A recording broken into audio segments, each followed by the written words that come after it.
grandfather alive, he was working in his private lab, surrounded by circuits and prototype boards, his white hair wild as Einstein's. "Alex," he'd said, looking up from his work with those sharp blue eyes that could pierce right through you. "Remember what I always tell you. Innovation isn't about being first," I recited, smiling at our familiar exchange. "It's about being right." And he prompted, setting down his soldering iron. "The most valuable things aren't always visible on the balance sheet."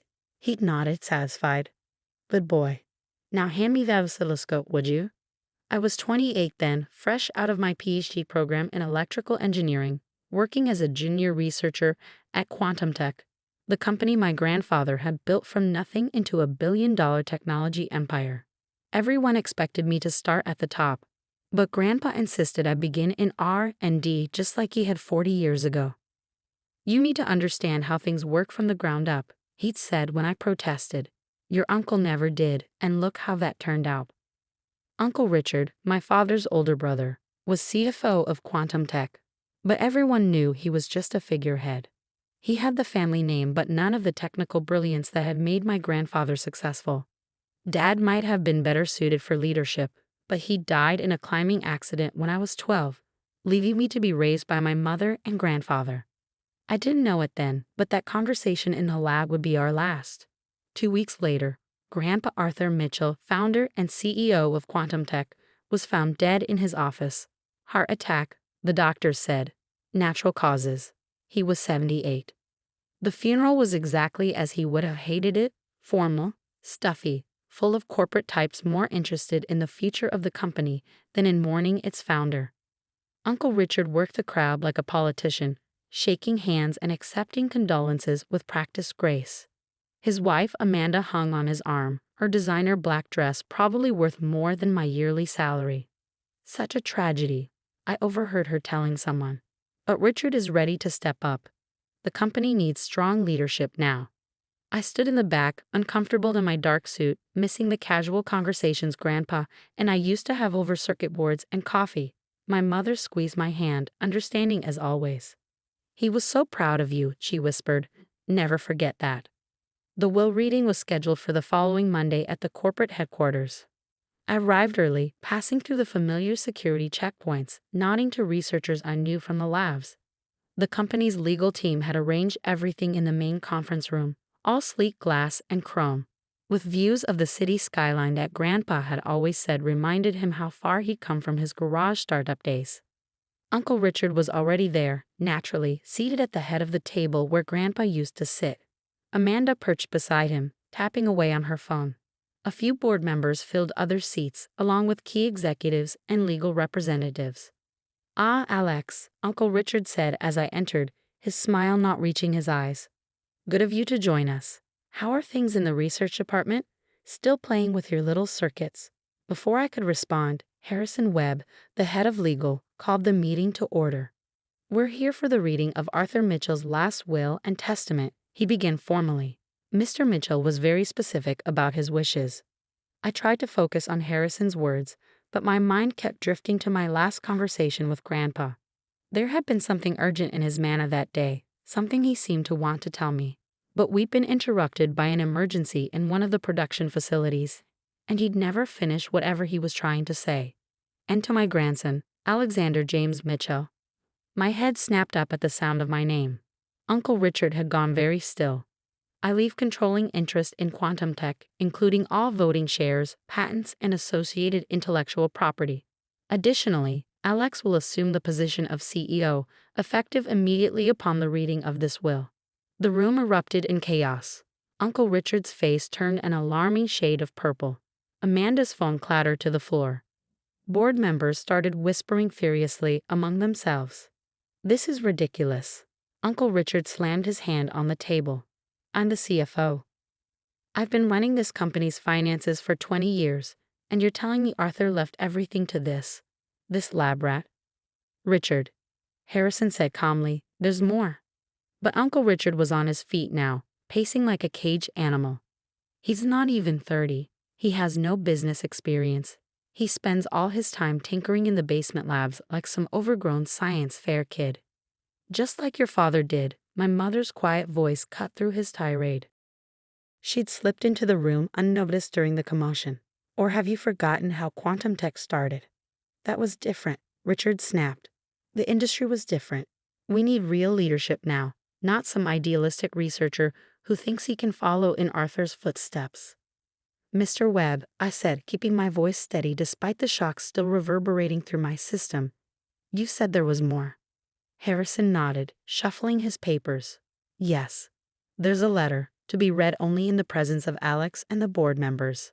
He glanced meaningfully at Amanda, who remained stubbornly in her seat. Private board members only, Harrison clarified. Amanda gathered her things and stormed out, shooting me a venomous look as she went. Once the room had cleared except for board members, Harrison opened a sealed envelope.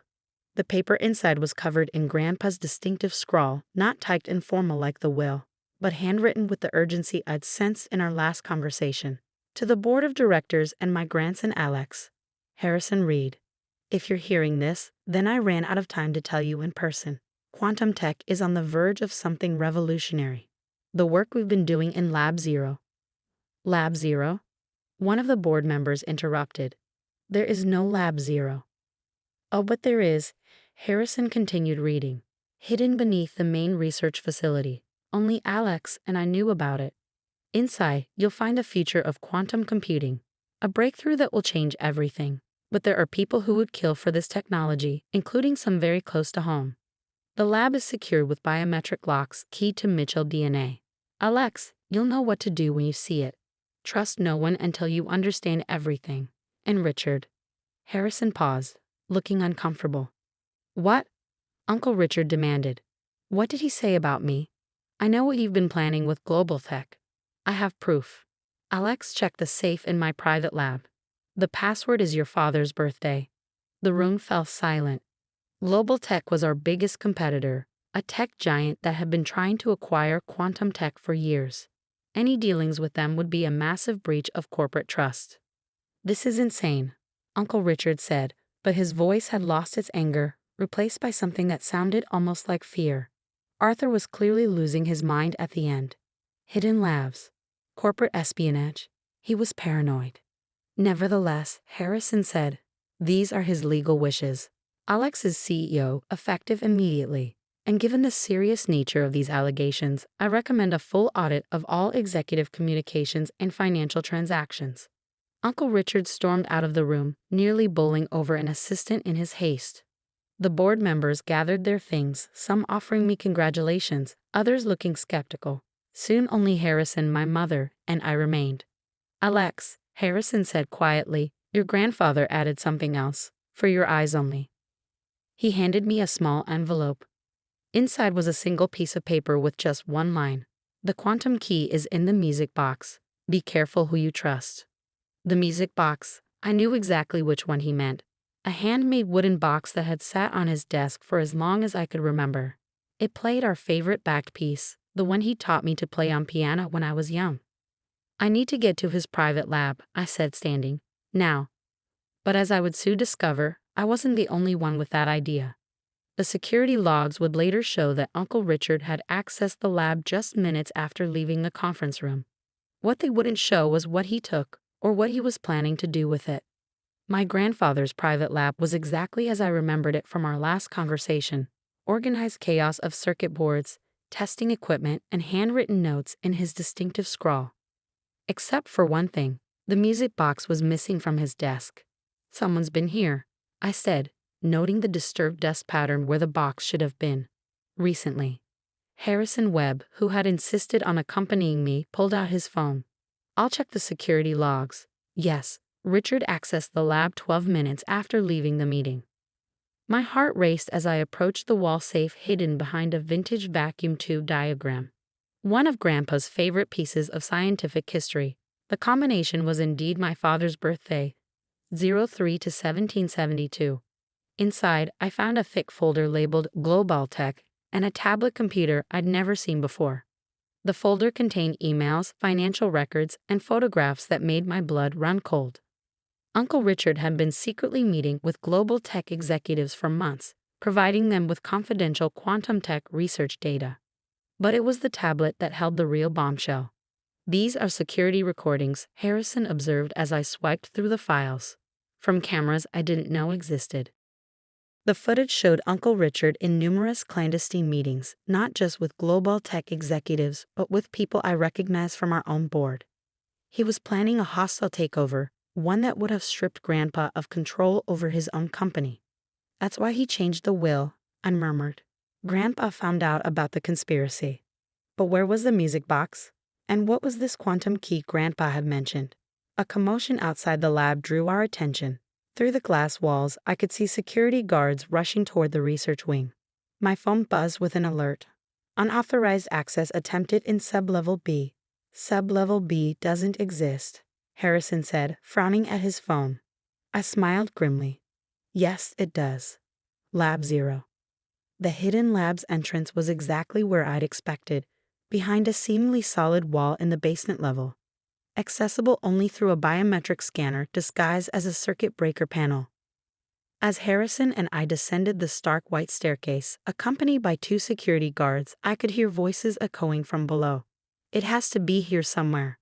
Uncle Richard's voice, tight with desperation. Search everything. We emerged into a vast laboratory space that would have made any tech company jealous. Quantum computing arrays lined the walls, their cooling systems humming quietly. In the center of the room stood Uncle Richard, the missing music box in his hands, surrounded by 3 men I recognized from Global Tech's executive team. It's over, Richard, I called out, making them all jump. Step away from the equipment. Alex, he tried to hide the music box behind his back, like a child caught stealing cookies. I can explain. I'm protecting the company's interests. These men are here to steal our quantum computing breakthrough, I interrupted. Just like you've been stealing our other research. One of the Global Tech executives started edging toward the exit, but the security guards blocked his path. You don't understand, Richard snarled. This company needs real leadership, not some idealistic kid playing scientist. I've spent 20 years making backdoor deals and selling our technology to competitors. I pulled out my phone and played one of the security recordings. Richard's face went pale as his own voice filled the lab, discussing pricing for stolen trade secrets. Where did you get that? Grandpa wasn't as oblivious as you thought. He knew what you were planning. That's why he made sure everything was documented. Richard's expression shifted from shock to calculation. Fine. Let's make a deal. You're young. You don't want the burden of running a company this size. Global Tech is prepared to offer. Put down the music box, I said quietly, before I show the board what else is on this tablet. His hands tightened on the wooden box. This is nothing but a sentimental trinket. But if you think it's so important, he held it over the edge of a nearby workbench. Maybe we should negotiate. I smiled. Go ahead. Drop it. Something in my tone made him hesitate. What do you mean? The quantum key isn't in the music box, Uncle Richard. That was just Grandpa's way of identifying who we couldn't trust. The real breakthrough. I gestured to the quantum arrays humming around us. It's already integrated into every system in this lab. Has been for months. You're bluffing, one of the Global Tech executives said. Our sources say the technology isn't operational yet. Your sources, I said, walking over to a terminal, were as reliable as your ethics. I typed in a command and the screens around the lab lit up with a familiar back melody translated into quantum algorithms. Grandpa and I completed the final tests 3 weeks ago. The patent applications were filed the next day. Richard's face contorted with rage. He hurled the music box at my head, but one of the security guards caught it mid-air. Within minutes, the lab was swarming with police and FBI agents. Harrison had quietly called them while I was keeping everyone distracted. You'll regret this, Richard spat as he was led away in handcuffs. You're nothing but a lab rat playing at being CEO. I picked up the music box, miraculously unharmed. No, Uncle Richard. I'm exactly what Grandpa knew I could be. Someone who understands that real innovation isn't about being first, it's about being right. The next few weeks were a blur of legal proceedings, press conferences, and corporate restructuring. The evidence against Richard and his conspirators was overwhelming. The board, once they saw the security footage and financial records, voted unanimously to support my leadership.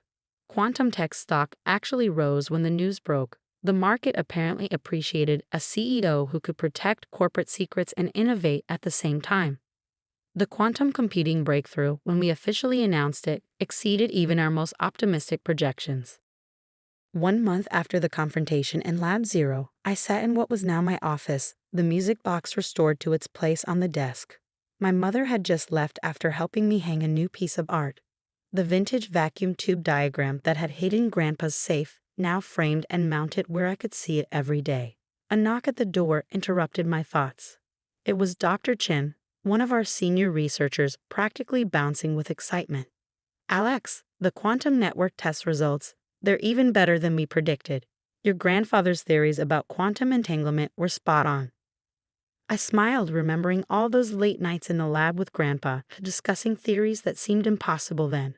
"Show me," I said, following her toward the research wing.